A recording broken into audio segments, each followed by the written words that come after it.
And also, obviously, yesterday the guys let you know about the earthly passing of a big legend on the show, Greg and me, our dad, Bill Burgess. And like I say, there's a lot of people mourning the earthly passing of Dad, which we understand, but also here a special mourning because of the amount of content that we just lost.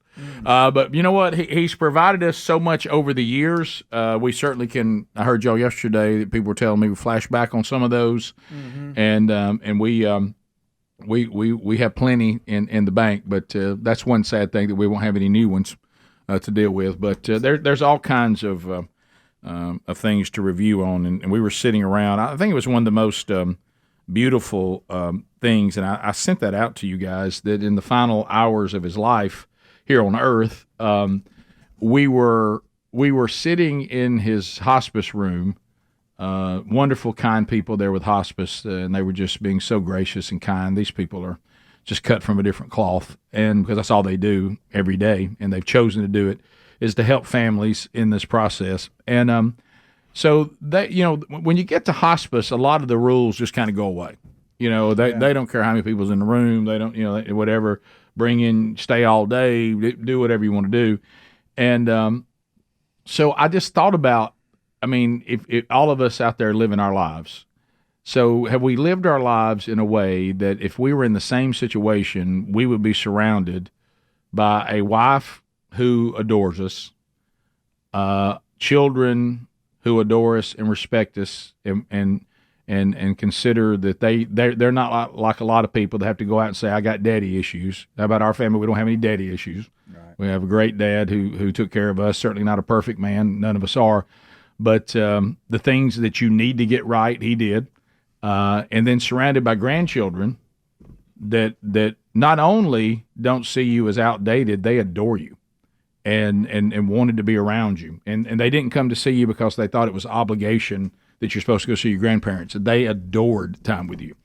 And then everybody's telling all these legendary stories because, hey, you talk about, like we said, a unique individual, and then, coaches and then players and so many things. And so we were discussing the one that I kind of made a mistake, I guess, a little bit added on the picture you pulled up. You could see where I was going, and and I'll talk about this a little bit at the memorial service on Sunday. But the thing that hit everybody at one point. Now, you think about, which a lot of us are going to have this situation. Bubba, you're already there, and I'm getting there, where there's a reunion with our parents, and my dad and both his parents have already gone on to glory, and he has a mother that probably is in charge of something in heaven, and so, or at least had to be told she wasn't. Right, okay, but anyway, so you have that, and then of course he's got cousins, and my dad, on my dad's side, his daddy was kind of like your family, Bubba, where your daddy.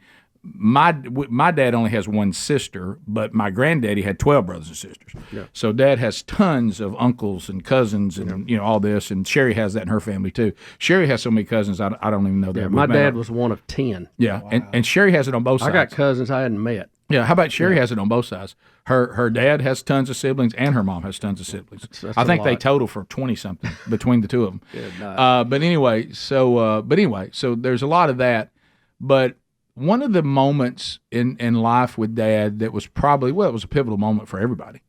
But, I'm a grown man at the time and already, had 5 children, and Dad and I, the relationship changes a little bit, which is enjoyable, actually, when you become an adult and they recognize you as an adult and they drop all the parenting stuff and now they're just wisdom for you, Right.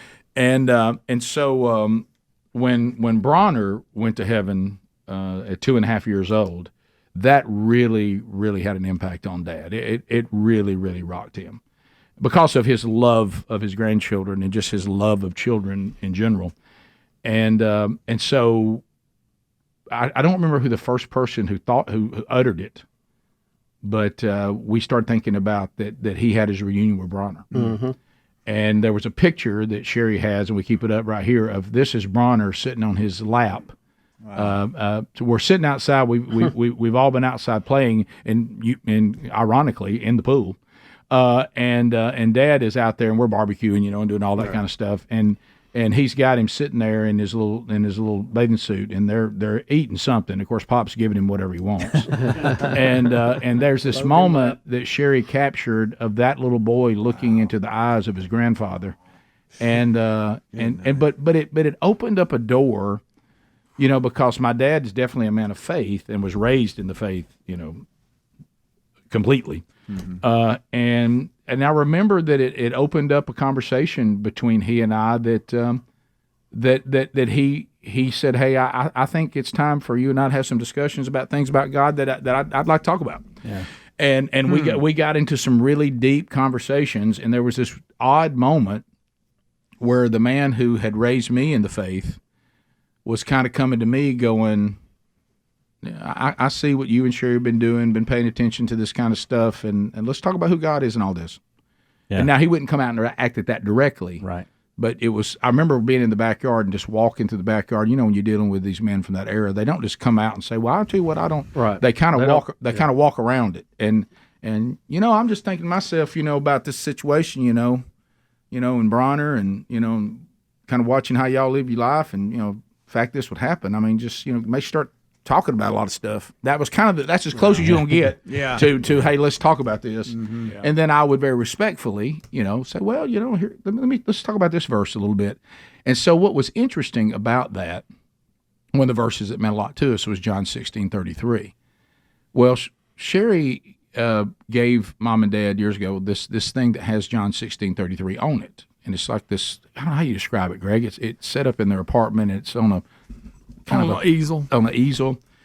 And Dad, when his mind was was completely going and completely gone, he would glance over at that verse and he would talk about it all the time. He would read it and read it out loud. He said, I like that verse right there. I'm talking about after saying something that didn't make any sense whatsoever. No. Wow. And then he would see that. A hand gesture. And he said, I say this so that you'll have peace. In this world you will have trouble. Hey, here's what I like right here. I've overcome the world. I said, that's right, Dad. I've overcome the world. I like that.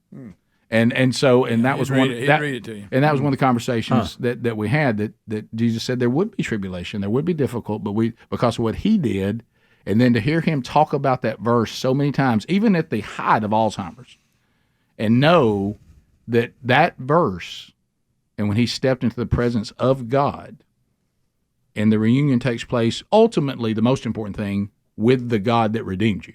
And then secondary, realizing, you overcome that. So my grandson is actually is more alive than he's ever been, thanks to you. Yeah. And so that so everybody started talking about that reunion taking place, and we were just like, and when you sent that to us yesterday, yeah, wow. I mean, well, it's it's something. Man, that's a big one right there. It is. Sure is.